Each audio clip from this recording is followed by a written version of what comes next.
जय हिंद मेरे प्यारे मित्रों, मैं आप अभिषेक पांडे आपके अपने चैनल शिक्षा संगम में आप सभी का स्वागत करता हूं। जैसे कि फिजिक्स हम लोग पढ़ रहे थे तो फिजिक्स के टॉपिक को आगे ले चलते हैं। मात्रक हम लोगों ने पढ़ लिए थे, अब हम लोग पढ़ने चाहते हैं न्यूटन के गति के नियम, क्योंकि इसके बाद आता है ये टॉपिक। न्यूटन के गति के नियम को पढ़े कैसे और याद कैसे रखें, सबसे बड़ी बात यह है। न्यूटन के गति के नियम किसमें दिए गए थे, सबसे पहली बात ये पूछ देता है। तो न्यूटन की गति के नियम मोस्ट इंपॉर्टेंट क्वेश्चन है, प्रिंसिपिया नामक पुस्तक में पूछे गए थे न्यूटन के गति के नियम। अब बात की जाती है न्यूटन के गति के नियम है तो कितने हैं, तो न्यूटन के गति के नियम है 3। न्यूटन गति के प्रथम नियम, द्वितीय नियम, तृतीय नियम। प्रथम नियम और तृतीय नियम मोस्ट इंपॉर्टेंट है, इस पर टिक मार लीजिएगा।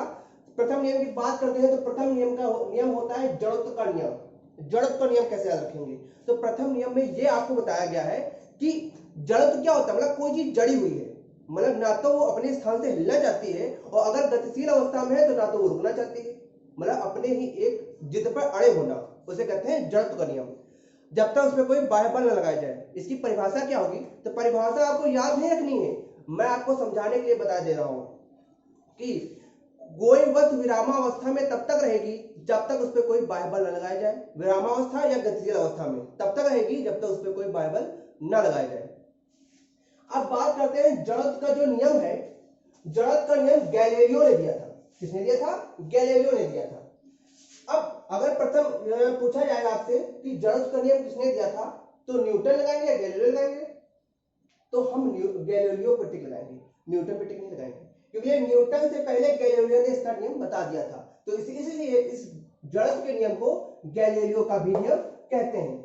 अच्छा, अब प्रथम नियम में और कौन सी इंपॉर्टेंट बात है, तो प्रथम नियम में एक और बात इंपॉर्टेंट है, यहां से भी क्वेश्चन बहुत आता है कि न्यूटन के प्रथम नियम से बल की परिभाषा मिली थी, यह बात।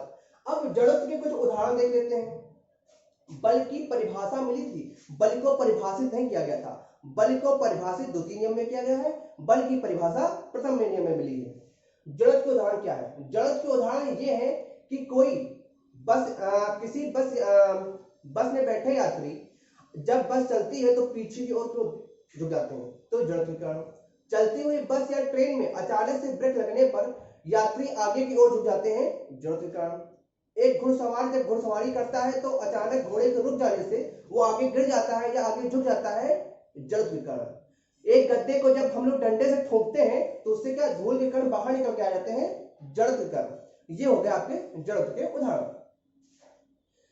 न्यूटन का गति का द्वितीय नियम, न्यूटन का गति का द्वितीय नियम है F बराबर ma। ये F बराबर ma क्या है, तो बल को परिभाषित किया गया है। F है फोर्स, m है द्रव्यमान, a है त्वरण, तो F बराबर ma हो गया। इसका मात्रक न्यूटन होता है।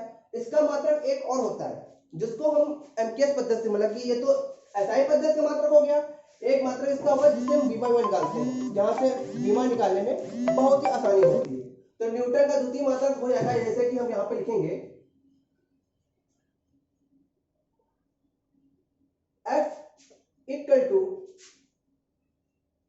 ma। m का क्या मात्रक होता है, m का होता है द्रव्यमान, क्योंकि m एक मास है, मास का मात्रक द्रव्यमान होता है। नहीं, मास द्रव्यमान है और द्रव्यमान किस में नापेंगे, किलोग्राम में नापेंगे, तो ये हो जाएगा आपका किलोग्राम। अब किलोग्राम हो गया। ए आता है, ए किसका ए क्या है, ए है त्वरण। त्वरण को किसमें मापते हैं हम लोग, तो त्वरण को कहते हैं मीटर पर सेकंड स्क्वायर, मीटर प्रति सेकंड स्क्वायर। ये इसका हो गया एमकेएस पद्धति का मात्रक। यहां से अगर इसकी वीमा निकाल दी जाए तो वीमा कैसे निकालेंगे, तो वीमा निकालने के लिए पहले आपको कुछ नियम मालूम होने चाहिए कि द्रव्यमान को वीमा में क्या कहते हैं, एम से डिनोट करते हैं, कैपिटल एम। लंबाई को द्रव्यमान लिखते हैं, द्रव्यमान, लंबाई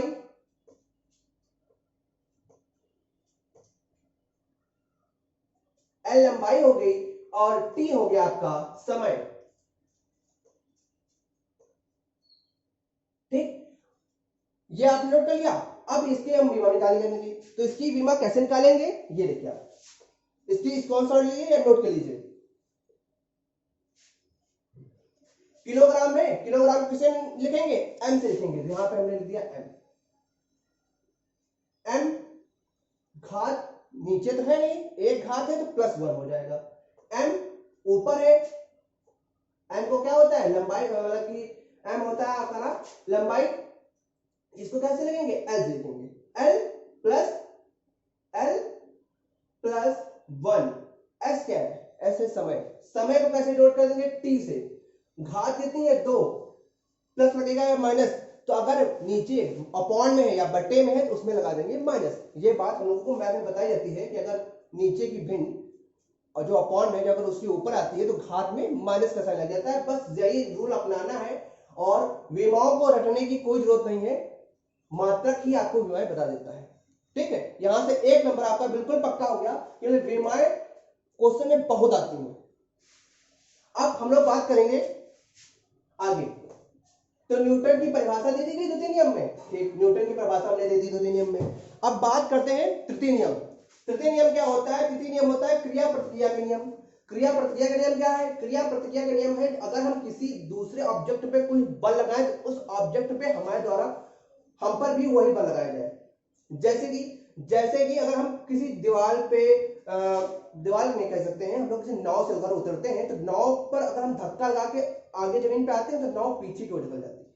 जब हम गोली चलाते हैं तो गोली भी हमको उतना ही धक्का देती है जितना कि गोली आगे जा रही है। ठीक है, तो ये होता है क्रिया प्रतिक्रिया का नियम। संवेग संरक्षण का नियम भी तृतीय नियम से जुड़ा हुआ है। संवेग संरक्षण क्या होता है, संवेग संरक्षण होता है रॉकेट का उड़ना। एक रॉकेट उड़ना तृतीय नियम भी है, और अगर संवेग संरक्षण दे दिया गया है तो रॉकेट उड़ना संवेग संरक्षण पर ज्यादा लगाएंगे। ठीक है, संवेग क्या होता है, संवेग को देखो कैसे याद रखेंगे, संवेग याद रखेंगे, यहां से तोड़ दो, यहां से तोड़ दो उसको, संवेग को यहां से हमने तोड़ा तो सा मिला और वेग मिला, तो वेग को उठा कैसे हमने रख दिया। जो सा होता है, सा का मानो कि समान, तो जो समान होता है उसका क्या होता है, द्रव्यमान लिख सकते हैं। अरे तुम यहाँ द्रव्यमान लिखते समान लिखते तब भी तो किसी प्रोडक्ट को अगर तुम तोलोगे तो वो द्रव्यमान ही तो रहेगा। ठीक है, और जब तोलोगे तो किसमें तोलोगे, किलोग्राम में तोलोगे, मात्रा निकल के आ गया कट से, 7 हो गया समान, उसको लिखेंगे द्रव्यमान इंटू वेग। मात्रा क्या होता है इसका, किलोग्राम मीटर पर सेकेंड, क्योंकि वेग का मात्रा क्या बताया गया था आपको, मीटर प्रति सेकेंड।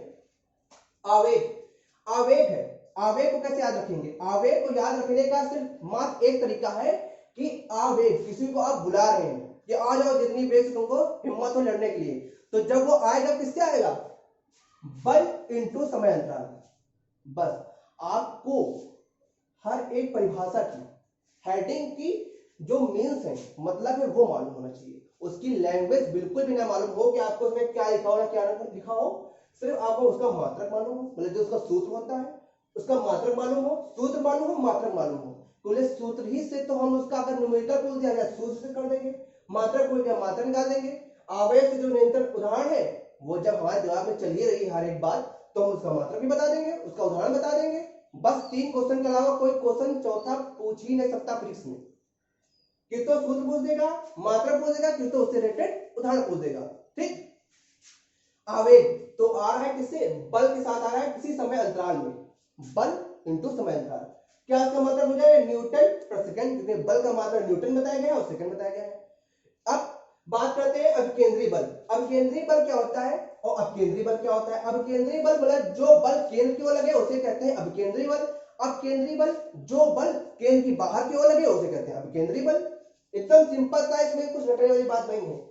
अभिकेंद्रीय बल जितने भी ग्रह हैं, चंद्रमा पृथ्वी चक्कर लगाता है अभिकेंद्रीय बल के कारण, सूर्य चंद्रमा जो है पृथ्वी के चक्कर लगाता है अभिकेंद्रीय बल के कारण, सूर्य पृथ्वी जो है सूर्य के चक्कर लगाते हैं अभिकेंद्रीय बल के कारण। अब केंद्रीय बल क्या होता है, अब केंद्रीय बल जो बाहर की ओर मानव द्वारा जितनी भी मशीनें होती हैं, मतलब कि उपकरण होते हैं, वो अपकेंद्रीय बल पर कार्य करते हैं। जैसे कि आपकी होगी मथानी, मानव यूज कर रहा है, मिक्सी हो गई, वॉशिंग मशीन हो गई, मानव द्वारा निर्मित है, ये हो गया आपका अपकेंद्रीय बल।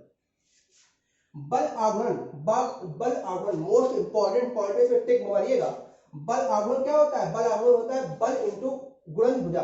याद कैसे रखेंगे, याद ऐसे रखेंगे कि बल में आपने कोई भी आवरण कर दिया, मतलब कोई भी उसमें गलती कर दी है, गलती क्या कर दी है, तो बल आवरण आप ऐसा सोचिए कि जो आपका दरवाजा होता है घर का, अगर आप उसको हत्थे से न खोल के जहां से उसका कब्जा लगा होता है वहीं से खोलने बंद करने लगे तो ये क्या कर रहे हैं आप, गलत कर रहे हैं, वहां से ताकत ज्यादा लगेगी।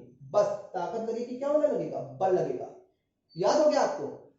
तो बल इंटू आघूर्ण भुजा क्या होती है? आघूर्ण भुजा होती है जो कब्जा है, मतलब जो केंद्र है जहां से कोई भी चीज स्वतंत्र रूप से घूम सकती है, वहां से जहां से हम लोग बल लगा रहे हैं उसके बीच की दूरी क्या होती है, उसे कहते हैं बल इंटू आघूर्ण भुजा।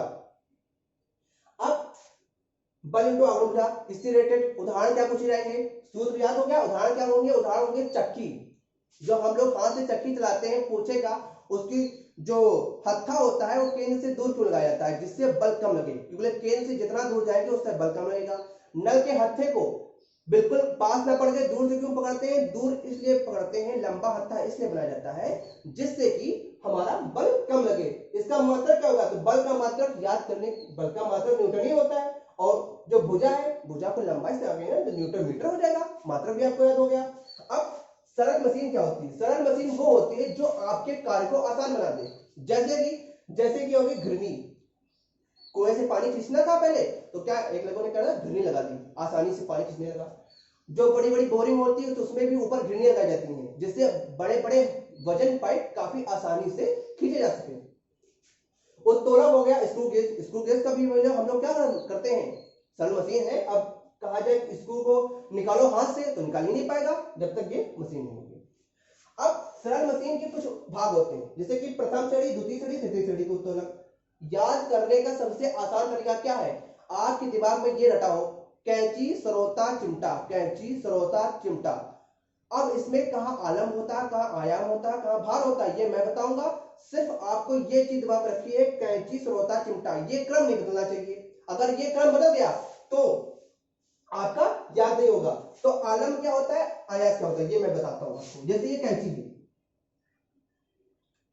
ये कैंची, ये इसका बिंदु हो गया, ठीक। जहां से स्वतंत्र रूप से घूम सके उसे कहते हैं आलम, इसको डिनोट करते हैं एफ से।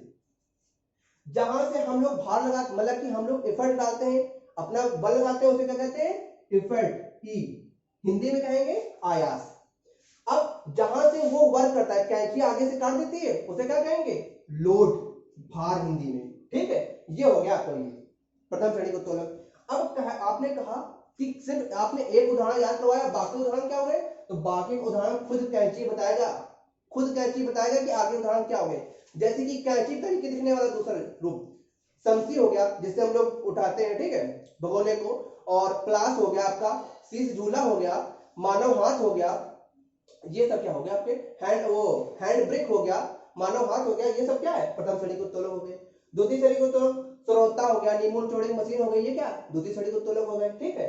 चिमटा, चिमटा क्या होता है? चिमटा होता है तृतीय श्रेणी का उत्तोलक। यहां से तृतीय श्रेणी का उत्तोलक हो गया, इसको से चिमटा समझेंगे तो भैया ये चिमटा बना दिया गया। यहां से ये स्वतंत्र रूप से घूम सकता है तो इसको क्या कह देंगे? फुलक्रम कह देंगे या फिर आलम कह देंगे हिंदी में। और ये आयास हो गया, आयास का मतलब होता है जहां से हम लोग भार लगाते हैं, इसे एफर्ट, ठीक। और ये हो जाएगा लोड आपका भार, जहां से भार होगा, 30 घंटा हो गया आपका, ठीक है। ये आपके उदाहरण हो गए। अब होता है संतुलन के नियम। संतुलन के नियम क्यों पढ़ा हमने? संतुलन क्यों नहीं पढ़ा? संतुलन से रिलेटेड सिर्फ संतुलन के नियम से कुछ क्वेश्चन आते हैं और बाकी कुछ क्वेश्चन नहीं आते हैं। संतुलन के नियम क्या है? संतुलन का नियम यह है कि गुरुत्व केंद्र, हर एक वस्तु का एक गुरुत्व केंद्र होता है। जैसे कि हम मानव शरीर का गुरुत्व केंद्र होती है उसकी कमर, ठीक है। तो गुरुत्व केंद्र आधार से जितना नीचा होगा, मतलब कि जमीन की जितना पास होगा, उतना अच्छा आपका संतुलन बना रहेगा। आप जितना आधार से जितना ऊंचा होगा उतना अच्छा संतुलन नहीं बनाएगा। अपने पैर में अगर आप डंडे बांध के खड़े हो जाए तो क्या आप गिरने के चांसेस बहुत ज्यादा रहते हैं, ठीक है। गुरुत्वीय केंद्र से होकर ऊर्ध्वाधर जाने वाली रेखा आधार से ही होकर जानी चाहिए। अगर वो आधार से होकर नहीं जा रही है तो आदमी गिर सकता है। अब बात की जाए आखिरी पॉइंट कि पूछा जाता है कि जो पीसा की मीनार है वो तिरछी क्यों खड़ी है, और जबकि वो तो तिरछी है और गिर जानी चाहिए। तो उसका सिर्फ यही उदाहरण होगा, आंसर होगा तो उसका गुरुत्वीय केंद्र से जाने वाली जो रेखा होती है वो आधार से ही होकर जाती है, इसलिए वो तिरछी खड़ी है। बस आज के लिए यही रखते हैं, स्क्रीनशॉट ले लीजिए आप और चैनल को लाइक, शेयर और सब्सक्राइब जरूर कीजिए, ठीक है। रखते हैं, जय हिंद मेरे प्यारे मित्रों, रखते हैं।